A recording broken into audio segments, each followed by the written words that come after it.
Thank you once again, Isra. It is a great honor to be able to hear from a startup company that started in 2018 to have grown in the e-wallet market to consume over 80% of the market share is quite interesting. And the philosophy was very down to earth. It was, what do you have? Use it and use it in a smart way. So that was awesome. But the fun is not over yet. We have a panel discussion coming up next. We have 4 renowned industry marketers and CX practitioners who will be sharing their marketing cheat sheet in disrupting the norm in order to build customer trust in their brand. Our first guest panelist is currently the head of marketing for Ada, a brand builder and natural communicator with an affinity for technology. Stephanie Caunter has won the Gold Award for Best B2B Marketer at the Malaysia CMO Awards 2018. Our second guest panelist is instrumental in the relaunch of the legendary Ayam Goreng McD, my personal favorite item from McDonald's. He joined McDonald's Malaysia in 2019 as a marketing executive. Eugene Lee is now the regional marketing director for Asia, overseeing 11 markets across APAC. The coolest part is Eugene was recently named one of Asia Pacific's top 50 most influential marketers of 2020. Our third guest panelist is a digital practitioner with over 20 years of experience spanning across multiple industries. Ramesh Rajandran is currently the Chief Marketing Officer for Seek Asia. Ramesh has worked for Fortune 500 companies including Apple, Microsoft, and Telenor Group. He is laser focused on crafting the best customer experiences for clients across Southeast Asia. Lastly but not least, we are going to say hi to him again. This is Allan, the customer experience client partner of Kantar, who was also our keynote speaker. This is definitely a power-packed panel. If you guys are excited as I am, if you guys have any thoughts, if you guys have any ideas of what's going to go or any questions, please leave it in the chat box below or in the comment section below and our panel will address it. All right, the panel is getting ready. We will be back in just a short while, so please stay tuned.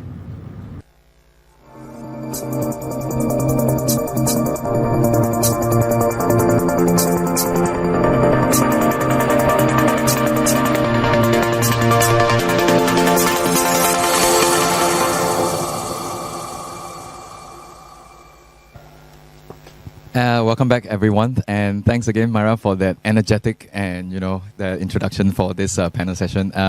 It's me again, Allan. You saw me just now in my sharing in the earlier session, and with the last segment of today, we have a panelist section, and we are very honored to have with us 3 exciting and wonderful individuals from the various industries. We have Stephanie from ADA, right beside me, and we have Eugene from McDonald's. Hi, my personal favorite since young McDonald's. And Ramesh from Seek Asia, right?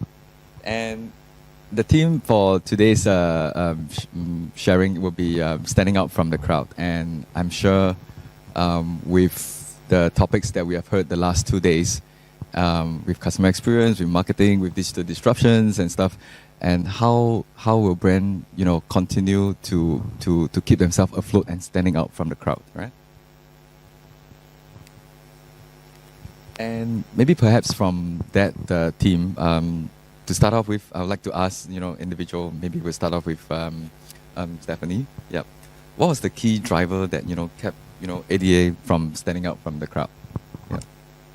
Okay, thanks for that question. So I've worked in many different organizations, some big like PwC or Intel, some smaller like Catcher, and then a startup like ADA. And I can tell you, no matter the size of your organization, how old, how well established your brand is, the one thing that we always struggle with is how to be distinctive. And I think for ADA, because we're a startup and obviously people don't really know the brand, it's only about 2 years old, it was really, really important for us to be able to be clear about what our brand identity is. And the brand identity is not something you just come up with, right? It's got to be something that you resonate with as an organization, something that your people live and breathe. So we actually struggled with that for the first year or so. And then earlier this year is like, I guess, a brainwave suddenly struck us, and we realized that we are actually a data and AI company. And through that data and AI, we are able to help our customers with integrated analytics, marketing, advertising solutions. But I say the brainwave struck because we had already been preaching about data and practicing it. And, whenever we speak to any customer, whenever we speak amongst ourselves, it's always about what is the data telling me? If you're going to solve a customer problem, what data do we have on hand? So we already were living and breathing this, and then putting that into our brand identity was just a natural progression. And that's going to be hopefully what helps us stand out from the crowd. Right, and it's quite interesting because as a startup, I think what Stephanie has hit the nail there is really identifying, that particular like there, and then suddenly everything come together as an organization, especially for a startup. Yeah, and I'm gonna ask the same question to Eugene next, and because I grew up eating McDonald's, and McDonald's being a global brand, so what is that key, that key focus that McDonald's holds to today that keep you standing out from the crowd? So, no, that's a fantastic question, and I love talking about this subject in particular because for us we are a global international company, but we function very locally.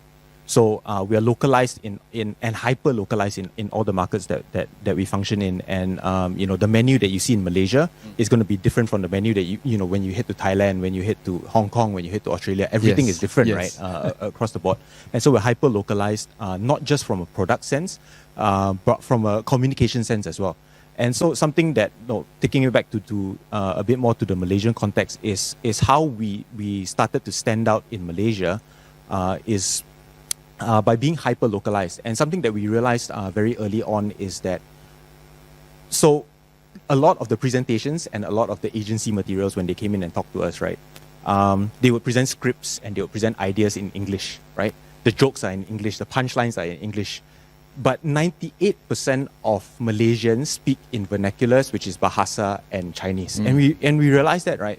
Why are we sitting on our high horse on an ivory tower in PJ Bangsa, KL, and thinking that people in Terengganu understand your joke, right? Your English joke, or people in Penang understand your English joke. So something that we did and something that I implemented is that we changed the way that the agency comes in and presents to us.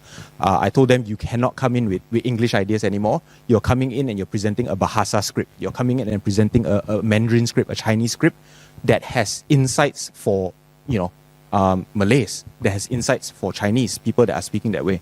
And I think that made a huge impact in terms of the way that we thought about it. And that helped us stand out a lot more, in the sea of QSR fast food advertising, right? In the past, you would see marketing and advertising from fast food, and it all looks the same, right? It's flying lettuce, it's a flying patty, it's sauce oozing onto to a burger and things like that. And so that is something on our end that we realized that you need to be hyper localized. You need to be relevant to the market that you are in. A person in Malaysia is completely different from a person in Singapore, and you would know, right? Like the top selling burger in Malaysia is the McChicken.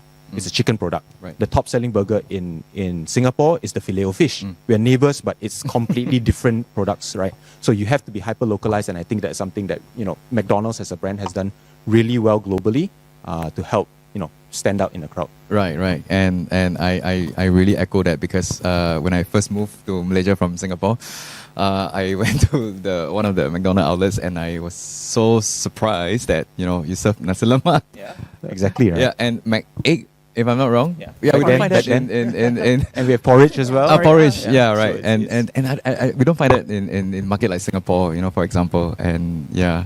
So yeah, interesting to know the localization that is so critical in terms of the different market.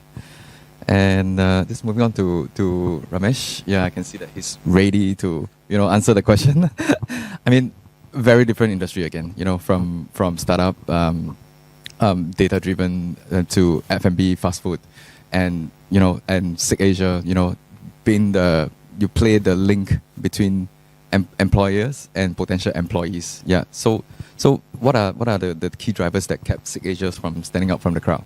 So thank you, Allan. It's great to be here. One of the most important things for us, we operate across 7 markets across the region. So in Southeast Asia, in Hong Kong, and those markets behave very differently.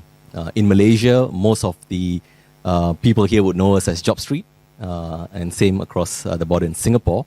And what's most important, as you mentioned, is really standing out towards the businesses that are trying to hire people, and also job seekers that are looking for jobs. So while we've enjoyed, being the leading job marketplace in Malaysia, we continue to see how the job marketplace is evolving. Consumers or job seekers would want to have a better experience. And that experience is really not only in finding a job, but how can a business like Job Street or CKAsia across the region help me in finding, that job that's going to help me be better in my career. So when we talk about standing out, we really want to connect with our audiences, making sure that we understand what are their pain points, understand how do we deliver exemplary customer experience. And when I talk about customer experience, not just about, a great app or, a great website. Yeah. It's about understanding the fundamentals of, user behavior and how can we actually complement our customers. So to me, standing out really means being obsessed with our customers. And being obsessed is, as I said, understanding what they want, when they want it, and how they want it to be presented. Second is really understanding the customer data. I think today in most businesses, and us, we're an online business. So we collect, information about you as an individual that wants to apply for a job. So as we collect it, trust becomes a very important component of it. So as we run our business, we want to make sure that our job seekers that come to our platform and our business that interact with us have the trust to ensure that their data is protected.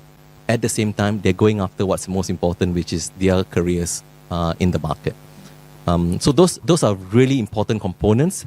And if I go back to the view of understanding customer data, as Stephanie mentioned, tons of data.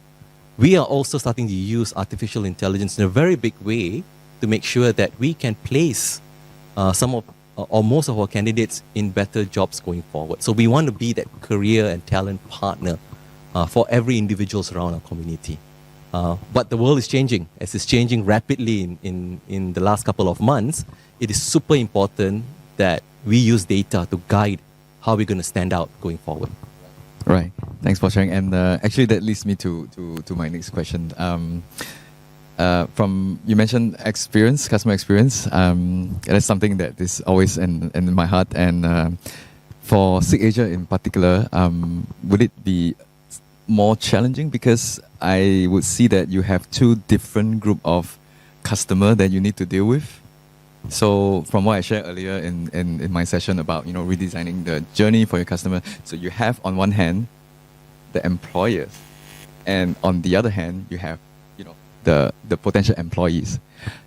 Can you just share a bit? Is it very different in terms of managing these two main group of your customers, because you can't live without any one of them, right? Sure. Yeah. So a really good question. I think both sides of the equation are extremely important to our business. Right. And we strive to make sure that the experience is top-notch on both sides. So whether I'm a job seeker that's going to look for a job, or I'm a business that's looking for talent, we need to provide these segments with the right tools, the right capabilities, and the right services. So for example, we are using artificial intelligence to better understand the behaviors of job seekers so that we can send them to the right employers that are looking for people. We're also giving our employers the right tools so that they can look for specific talent within the pool that we have. And we are also using artificial intelligence in that space. So while the journeys might be different, but we're going after a common goal. We want to be that career and talent partner to the community around us. Right. So I wouldn't say, we will focus in one spectrum or the other, but customer experience is equally important. And one of the things that we kind of potentially, when we talk about customer experience in a big way, but what's so important is employees or people around us understand the importance of customer experience and people experience. Because we can have great frameworks and charts and all of that kind of be put in place, but fundamentally ensuring that the people that work for brands understand what it means to have great experience is going to be super important in the whole equation. Right. Yeah, that is very interesting, because I will randomly shift between the three of you, but then I would think that coming back to Eugene, for McDonald's, that would be even a greater challenge in terms of employee experience? Because you run, you talk about, earlier you mentioned about localization, that is one thing, but we have so many McDonald's outlets, in the market itself, just for Malaysia, for example. And was it a key challenge in terms of, getting the employees on the right directions together with the overall corporation's focus and definitely, when you're managing that many people across the country and from different backgrounds, right? So a person in KL will be very different from a person in Penang versus a person in Kelantan versus a person even in East Malaysia, right? And trickling those ideas down from the top is something that we do a lot of work behind, right? So we have a phrase in the company where it's every single message needs to go from the boardroom to the crew room, right? It needs to flow all the way down, and they need to understand what's happening with the company. They need to understand what to do moving forward, and what we're placing as of utmost importance within the company. In terms of an experience, especially during COVID, right? I think it's an experience both on the consumer side of things and the consumer and on the employee side of things, right? Because employees are fearful to come to work, but we still have to continue to operate. Customers, they are fearful to head into the restaurants because it's going to be I don't want to be interacting with too many people. So yeah, it was a challenge, and I think we were very, very fortunate that we operate 2 other channels. Dine-in was closed during that period of COVID, but we were very fortunate to have drive-thrus, and we were very fortunate to have delivery. So we were still able to reach the customers where they, when they wanted to have their favorite McDonald's, where they could just use the drive-thru. So the experience for the customer was completely, it's still the same flow because I'm still used to taking the drive-thru, and on delivery as well. So it's moving them from what they're used to walking into the restaurant and ordering at the counter, moving them into these channels to continue to sustain the business. Yeah. Right. Yeah. And just now we heard from Stephanie that as a startup, the challenge is also because everyone will have a lot of ideas, right? Especially for a startup. And what would the journey towards when you mentioned suddenly all of you guys saw that direction? Yeah, maybe you can just share on that from internal employee team perspective. Yeah. So bringing the team together when you're a startup. When I joined ADA, I think about 16 months ago, we were probably about 300 people. Today we're close to 600. So across the 9 markets that we're in. So we've grown a lot. And so that's not easy. But let me talk about how the marketing team, at least, which I hate, how we go about doing this. There are 3 main things that, we live by. The first one is there's constant trial and error because we're a startup. The second thing is to be guided, though, by a clear vision of what we want to achieve. And the third thing that we do is really all about constantly delivering value to our customers and potential customers before we ask for anything back. So what do I mean by that? So trial and error, really, because like I said, we're a startup. We're present in 9 different countries. Within my marketing team put together, we've probably got about 100 years of experience amongst us. But none of us have ever worked in this kind of business before because we're building something that doesn't really exist, right? So we don't know for sure what will work. So it's constantly, trying something new, quickly learning from that and then building on it. When I first started, we didn't have a CRM. We didn't even have a proper website. But today, now we at least know, okay, what works for my target audience, CMOs in Malaysia, versus what works for someone in Indonesia is very, very different. But through that trial and error, at least we have a better idea now. And then building on that. But when you're doing a lot of trial and error and experimenting and failing sometimes, it can get a bit, confusing. So you do need that clear vision from the start. And for me, the clear vision was when I joined as head of marketing was I wanted marketing to be a function that does not have to constantly justify its experience, its reason for being there. You don't want to have to constantly say, hey, this is why I need a budget and this is the value I'm bringing. It should be clear. So my whole aim was we are going to be responsible to help bring revenue to this business. It's a growing business. It needs revenue. So the whole, no matter what we did, whether it's brand building, brand awareness, lead gen, it's all really about how do we drive real revenue to our businesses in the different markets through sales qualified leads. So that has been a a constant obsession, bringing in sales qualified leads. And that's the clear vision. And then finally, it's about how do I keep delivering value to my potential customers and my customers. So we are constantly out there sharing, best practices, sharing, because we have a lot of data, so sharing consumer insights, whether it's on how consumers in Malaysia changed during COVID-19, how their personas changed. So putting it out there, because even though people may think, hey, that's a trade secret, why are you sharing it? If I don't give that value, how am I going to build trust in the first place? Yeah. So. That is very interesting that you bring up the word trust, especially, that leads me to my next question. Inevitably, we can't skip around it, but we are really in a crisis right now, and it's not just us, it's globally because of COVID-19. And we all see that mostly all the industry has been affected by it. So given the crisis, just maybe I'll jump back to Ramesh. Maybe you can just share with the audience that, what are the innovative ways that SIG Asia has done to continue to provide, the services to both ends of your customers, as well as, like what Stephanie mentioned just now about continuing to maintain the trust with your customer. Sure. Great question again. I think this pandemic has tested our limits in no way possible before. It's the first time for many of us, and we're going to remember this for a very, very long time.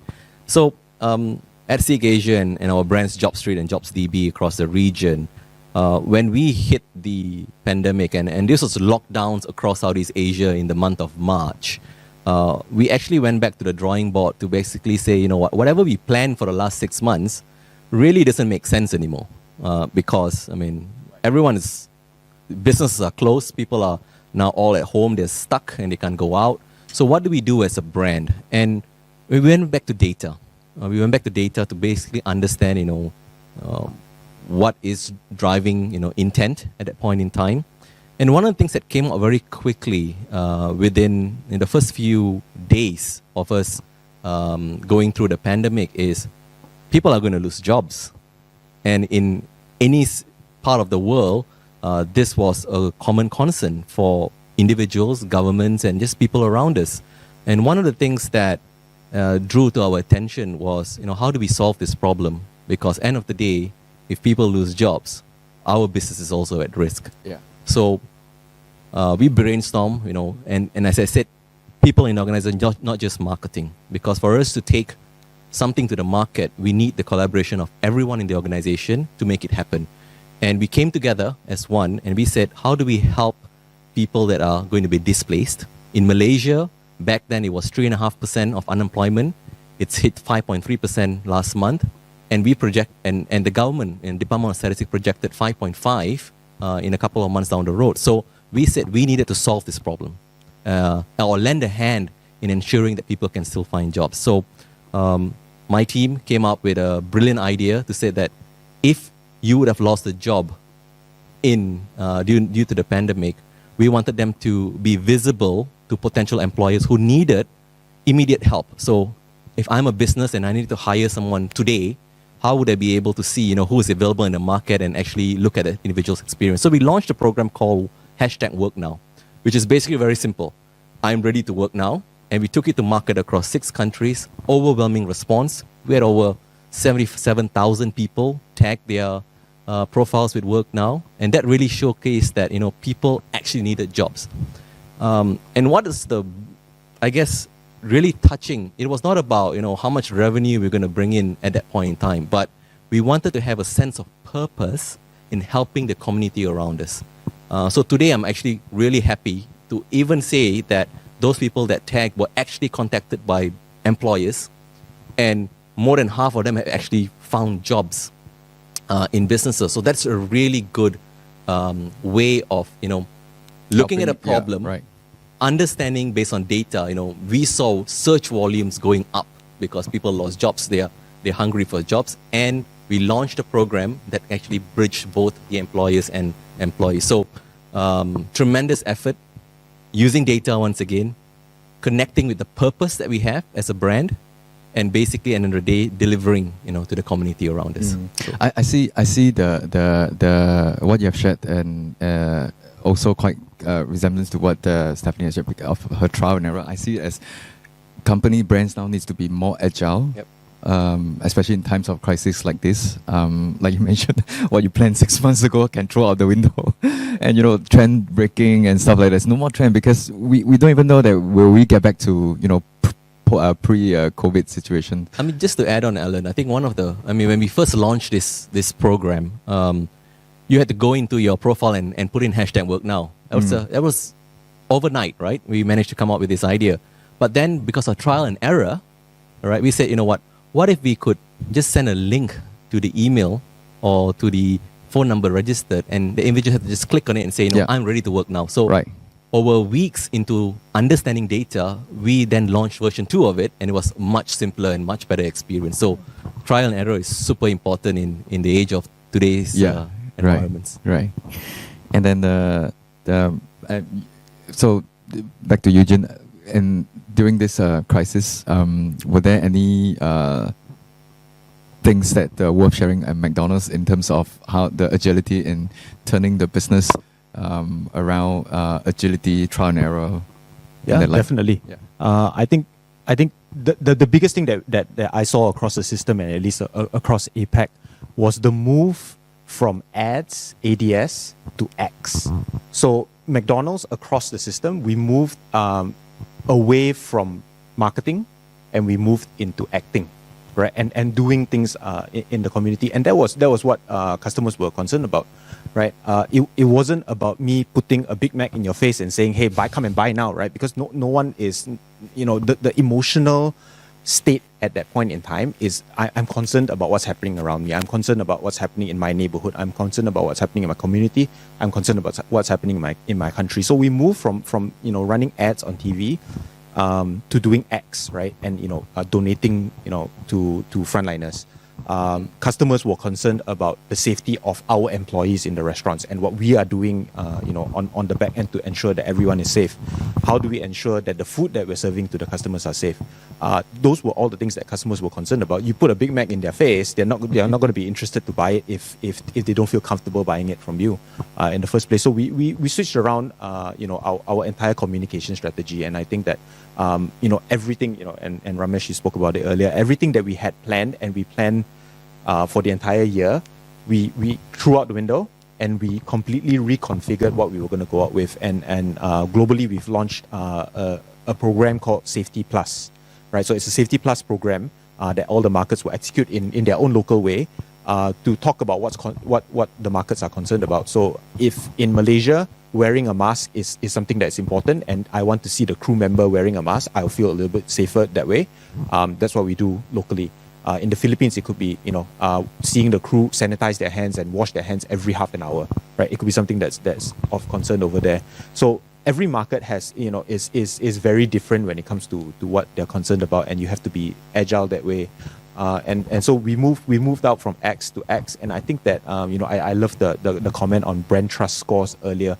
And what we are seeing right now is that coming out of this pandemic, and you look at the markets that are in later stages of recovery right now, or the earlier markets to come out of recovery, like a Taiwan, right? Taiwan came out, or they came out of their crisis period with historical high brand trust scores, right? And this is not highest for the year. This is highest ever brand trust scores, like brand I can trust, brand I feel comfortable, about favorite QSR, that kind of brand scores. And it was a huge impact to their recovery momentum moving forward, right? So they're one of the first markets in the region to currently be, in May or in June at positive momentum. So year-on-year growth, they're already in positive. And the big deal that comes out from that is that they had the brand trust scores to drive that momentum, because during a pandemic, or during the upcoming recession, which is inevitable, customers turn to brands that they can trust, right? And customers turn to brands that they feel safe with. So if I feel safe with McDonald's, and they've built that trust during the pandemic, or they make me feel safe, it's easier for me to continue moving forward.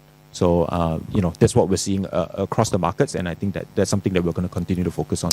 Right, and I love this conversation so much because or at least for me and in Kantar, we believe that the brand trust is really focusing on what the brand promise as well as what the brand delivers, and anchored on two very important things. One is, of course, the customer experience, and the other one is we've been talking about is employee experience. Yeah, and it's so heartwarming to hear all these examples from the different industries across what we have here. And Stephanie, any example to share on the crisis? Because let me share my example. So I love what Ramesh, he keeps talking about data, and because we are all about data as well. And it's amazing that Seek Asia has all this data and is able to utilize it. But during COVID-19, what we did at ADA, we did a quick pulse survey with about 200 of our clients, so CMOs around the region. And we realized the one thing that had changed pre-COVID to during COVID was this need for consumer insights. Most of them were left scrambling, like, we don't know what's happening with our consumers. How are their behaviors changing? How should I react as a brand? And then we realized, look, we sit on all this data. We've got about over 350 million consumer profiles around the region. What can we do with that data to help these brands who are in this need? So we quickly, went through, and we discovered that actually there are these new crisis personas that consumers have developed during COVID-19, right? And whether there's this one persona I remember called the sad and confused. So while everyone else was spending more and more time on digital channels, looking at entertainment, on social media, looking at news, the sad and confused actually have taken a step back from what they were doing before. Right. They're actually pulling away from interaction. And so that's quite, dangerous. But so we had all these consumer insights, and we said, we're going to put that, and we're going to help these brands. So we quickly built a COVID-19 microsite. We started running a series of webinars. I know everyone is webinar out, but at that time, I think we were one of the first to do it. And I remember our first webinar, we were oversubscribed. So I only had accommodated for about 500 people, and I had, we had close to 1,000 people attending. Thousands, yeah. Right. So people were really hungry for this insight, and we said, we're going to share it with them. We're going to run these webinars. We're going to help you. We know you're not going to be able to spend during this period with us, but we know you need this data. We have it. And if we help you eventually, then your business can survive and we can work with you, right? So that's how we quickly pivoted during COVID-19 and how we were able to tap onto what we have to help our customers. Yeah. Right. And it's already half an hour. I mean, we were so passionate, in terms of, Time flies when you're having fun, right? Yeah, right. And and then, I mean, there are keywords that, from this chat that we have is really becoming, a good sharing for the audience for this panel session.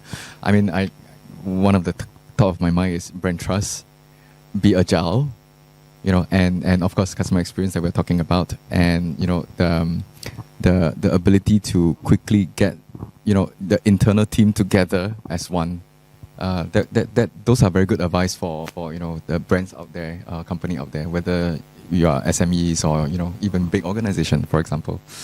In the interest of time, I'm just going to ask the last question, and before we take the questions from the audience, virtual audience, can you share, from what you see right now? I know we spoke about this, plans throw out the window, possible recession coming. What, from your personal assessment, what is the outlook for the remaining 2020 and 2021? Is it still going to be, downward, glooming, or we possibly see a U-shaped recovery, or maybe a quick rebound in end of Q3 coming to Q4? Maybe let's start with I can Ramesh. take that. Yeah. I think the good thing is that we're now seeing markets open. Right. There's recovery, and a hindsight on that is that we need to be able to capture attention of our consumers and make sure that we are in front of them and they know that we are here. So as I mentioned, brand trust is super important, and we spoke a bit about that. As we go through recovery, I think recovery might take a bit longer than we anticipated. We thought we have flattened the curve, and we've come back in the last couple of weeks with more cases. So I think we just need to keep ourselves on the toes. Recovery might take 6 months, it might take a year, it might take 2 years. We don't know, and it's hard to predict given how volatile the situation is.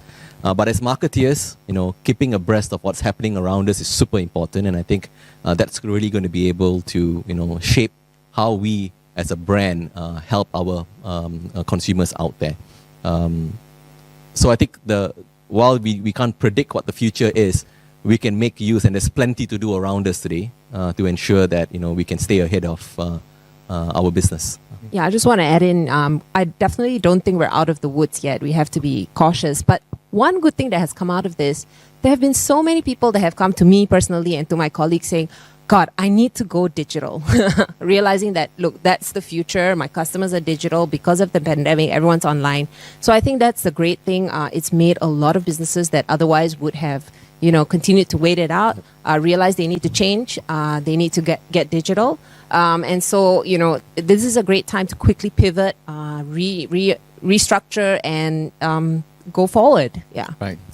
And just to add on sure. that, I mean, one of the things that I learned part of looking at data is, when someone applies for a job, everyone will physically think, I need to go for an interview. But guess what? In the situation like this, interviews are not going to happen physically. So we need to change. And so new tools and new ways of actually, having interviews conducted. And one of the things that we really thought about is how do we prep the hundreds, thousands or millions of people that need to go for interviews in this new age? How do I be presentable on Zoom or WebEx? And right. how do I answer questions via a camera? How do I dress up? All these are really important. And we are now just not telling people their jobs, but also helping guide them to make sure that they can adapt to the changing environment. So I think these are new things that we're going to start to think about and do. And bite-sized content is going to be super important in the digital age today. right. Eugene? No, I think Stephanie and Ramesh summed it up pretty well, and I want to save time for the fantastic questions that we're seeing on the screen. Right. So yeah, nothing from me to add. Okay, right. And let's just move to the questions from the floor. The first question, I really love HSBC Go Global Market Local Marketing. What advice do you have in targeting towards niche markets such as millennials, Gen Y and Gen Z?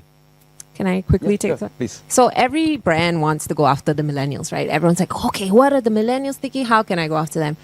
We actually have a quick report on millennials, consumer insights on them coming up soon. So go to ada-asia.com. You'll see it there. But what we realize when you look at the data that not all millennials are the same. Not all of them are young. In fact, the older millennials are now, parents, in their 30s. They are parents with kids. They have very, very different priorities and needs than someone who's, I guess, just starting to look for a job.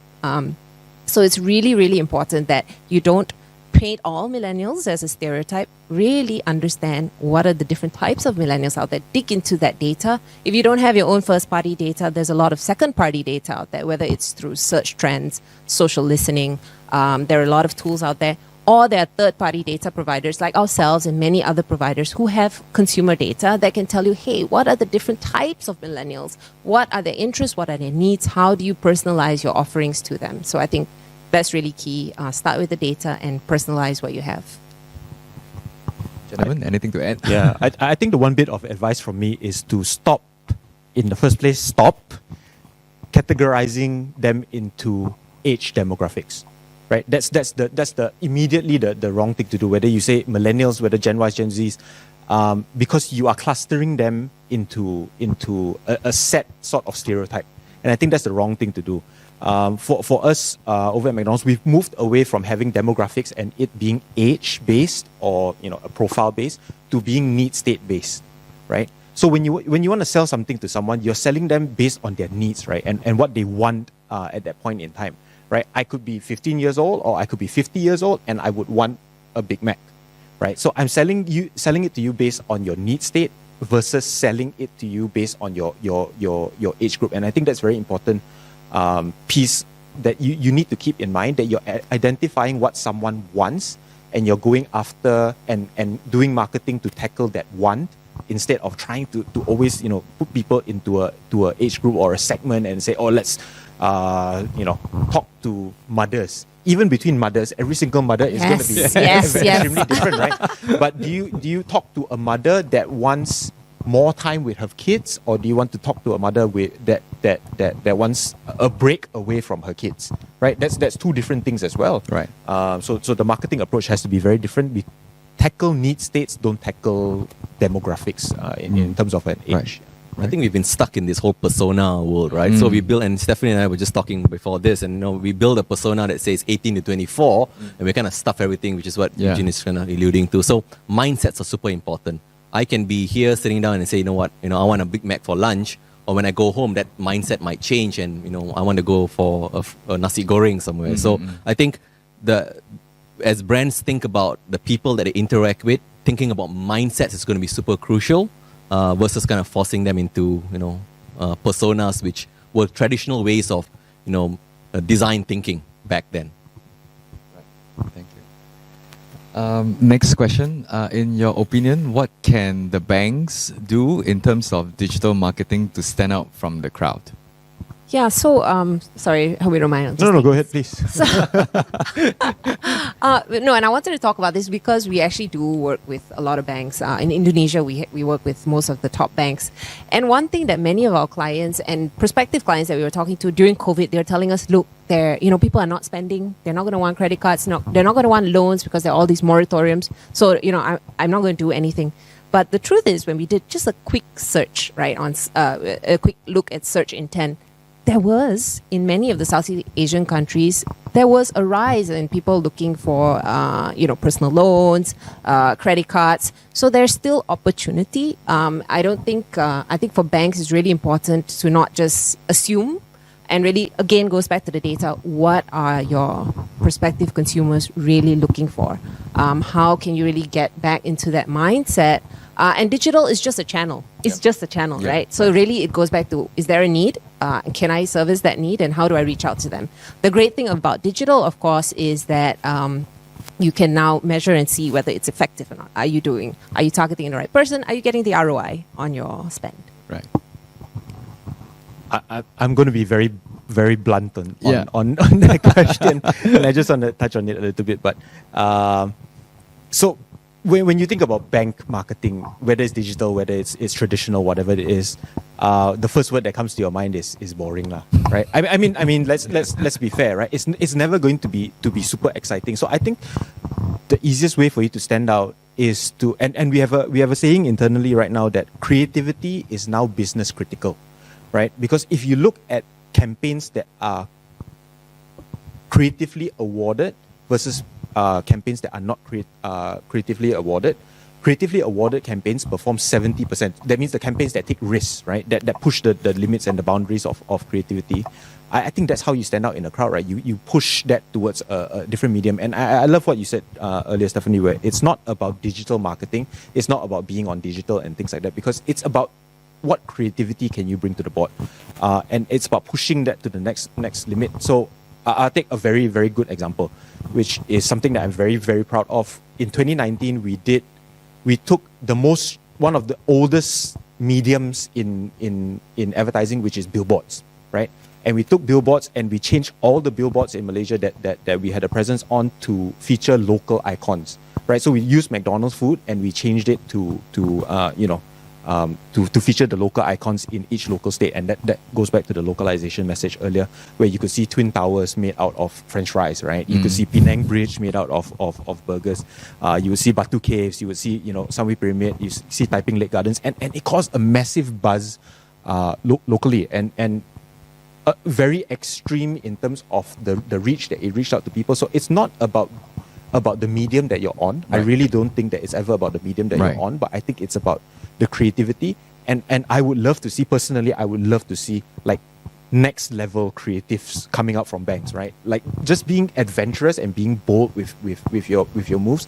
Because honestly, sometimes when you look at, and I'm sorry to all the bank people out there, right? But if you take all the bank advertising and you stack it next to each other and you remove the logos, they all look the same, right? So if you want to stand out, how are you going to stand out? You have to be creative, right? And it has to be completely different from what everyone else is doing. Don't do something that will hurt your brand, but be creative about it. And I think something that is recently been buzzing quite a fair bit is GSC, right? GSC and their social media and how they're taking social media to a very different level, where the way they're interacting with their consumers. So it's pushing creativity, and creativity can come in any shape and form, and I think it's really important, and that's how you stand out in the crowd. Thank you. Ramesh, you got I anything think we to add have on? some questions, so I think they summed it up really well. Right. So Great. Next question. Is it recommended for SMEs to invest into interactive and visual creative websites or other online platforms to create a better customer engagement or brand recognition? Ramesh, go for it. I think Super this expert. this will be on top of mind for a lot of SME because Yeah. especially in the crisis now, because yeah. I think understanding, where your consumers are is the first step. I mean, you can have a lot of consumers on social network platforms, and the way they interact with those mediums are going to be very different. So I think you need to have a way on catching all of these opportunities, and that's potentially your website. So making sure that your website is frictionless and it's easy to use is, I guess, hygiene. But content is playing a very important role in terms of ensuring that content can resonate well with your brand. So whether you create visual content or interactive content, I think you need to really understand where they are and what works best for your brand. I would say bite-sized content is super important because most of Malaysians are on their mobile phone all the time. They spend a ton of time on Facebook and Twitter and now TikTok. Even So- our kids. Yes, even our kids too. So I think creating content that resonates well with your brand is super important. Making sure that it's bite-sized, it's easy to consume, and it gets your brand message across fairly easily. Sometimes it's not about overselling, but making sure that your purpose is there. What are you trying to achieve? Is going to be super important. On interactivity, I think there's a place and form for it.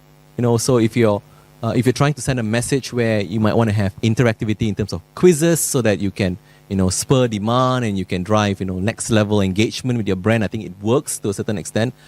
However, I'll be cautious to make sure that you don't create friction while you create all this content, because, the moment that people think it's too lengthy or it's, too cumbersome to understand, or you're not going to get the message across, people just shut off. Fire, right? Yes, and also understanding, data around you. If people are talking about a certain buzzword, you talked about GSC, Eugene, how do you ride on the wave? How do you make sure that the content resonates well with me as a consumer is going to be super important. So I think it's great to have bite-sized content. It's great to have content in the mediums at work and try new things. Video is becoming huge. And I think brands are going to jump on this bandwagon, making sure that, they can be present. We are hitting the 45 minutes mark just nice. Well, this is a we good have one question. more- okay. We have one more question coming in. Shall we take this as the last question? Right, all right. How do you conduct market survey, or where do you get reliable market survey data? You pay someone to do it. Right? Pay Kantar. Kantar. Would you like pay that? Kantar. Yes, please. or Yes, ADA also. You can pay ADA also. Yep. Maybe I will just start. I mean, market survey is something that's important. I think the three of you here agree with me as you helm the marketing department. We in Kantar, we also face the same challenges as what you guys have shared, and in all industry as well. So how do we help? Like what Stephanie mentioned just now. Oh, we need to understand consumer, but we don't know where.